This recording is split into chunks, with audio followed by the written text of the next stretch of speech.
Hello and welcome back to the Beefy Tech channel. Have you ever wondered what a 14900K is really capable of in competitive games like Warzone? Well, today I'm going to show you just that. This system was featured in my previous video where I went over my BIOS settings and more. Basically everything is the same except that now I'm running the full-blown nuts to butt 6GHz all-core with hyper-threading off instead of how I had it last video at 5.8GHz hyper-threading on. My exact settings are available in the description as I've got my config file in a Dropbox folder for you guys to download if you want to copy my exact settings. This system has indeed been quite overclocked, but I wouldn't even say it's fully maxed out. It's not even delated or anything like that, and the timings aren't even fully tightened on the RAM, so it even has a bit more performance to go than I will be showing today, but it's still very good performance, much better than you'll see from a usual streamer. But look, I'm not saying that I get the best results out of all 14900K users. I don't. I even have a friend on Discord that has a 13900KS that absolutely slaps my score on the Modern Warfare 3 benchmark, but what matters here is that most streamers don't even achieve anywhere near this performance, and it really bothers me.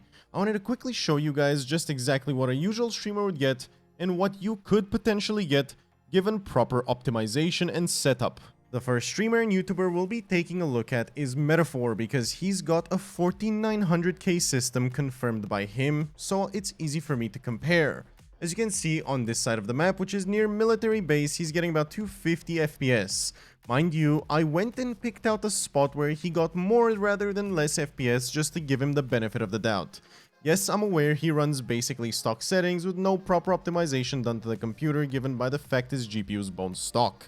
But what I want to point out is that you can indeed get significantly more performance with an optimized and overclocked system. Let me show you. This footage comes from my PC from a BR Solos match that I played through for about 8 to 10 minutes before I started showing you this recording. So what you're seeing here is basically me having played 8 minutes, and the FPS on the right hand side are the results. Yes, believe it or not, you can get up to 100 FPS higher than what Metaphor is getting in this area of the map with complete ease. Okay, I'm saying complete ease, but even if you only get 80 FPS higher, say you don't have as hefty of an overclock on your CPU and RAM, you can still get most of the way there. What's entirely funny though is that this level of performance wasn't actually possible up until a couple days back, when with the Christmas update, Call of Duty decided to just buff the FPS within all of the maps across the board, and it was a big buff too, in the sense of like 30 more FPS across the board on every single map regardless of system. And yeah, it happened literally the day after I posted my previous video, so my performance was lesser there, meaning it makes it hard for me to even compare with my previous 5.8GHz video. But basically, performance on a 14900K system today is absolutely amazing, and if you're looking to get a system of this sort, it's an awesome choice for Warzone.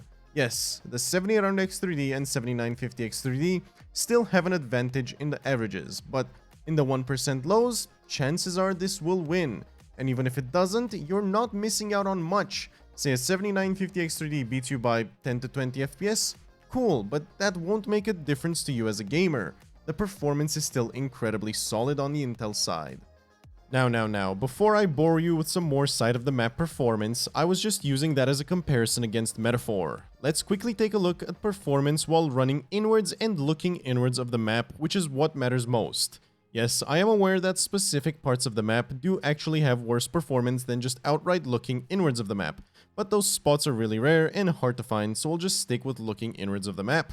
As we've tested in the previous video, moving your mouse around on Intel does not actually drop the FPS even a little bit. What does though is actually moving, which is very interesting. So in this test, we just ran forward inwards of the map, and the performance, as you see, was really solid.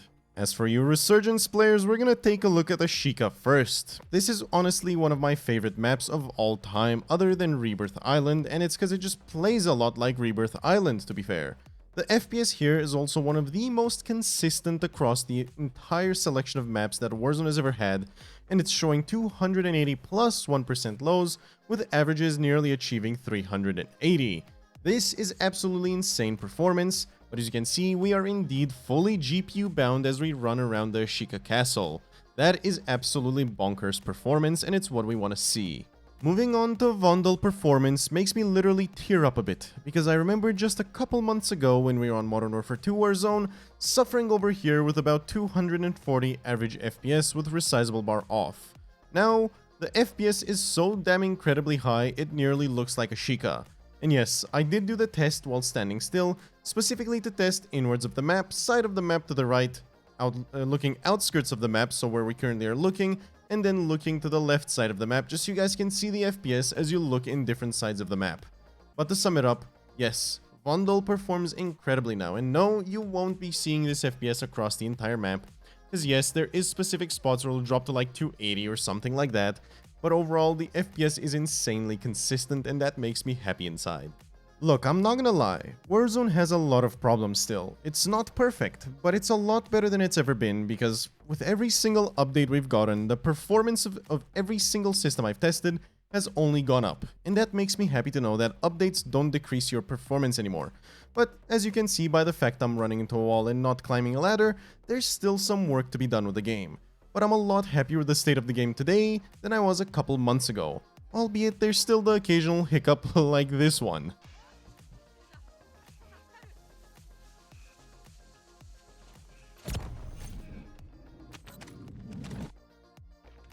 Kicked for inactivity! What?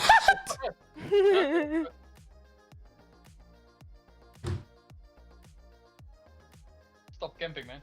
So as you can see, this game still has the occasional issue here and there, but with that said, it's still fun, more or less, except when you're raging, yelling, and screaming, but other than that, I like it. It's a much more pleasurable experience overall, and it feels like a more complete package than Modern Warfare 2 was when Warzone first released. Anyway guys, I hope you enjoyed the video and I hope this gives you a very clear image of what an Intel system's truly capable of within Warzone, assuming it's optimized and overclocked properly.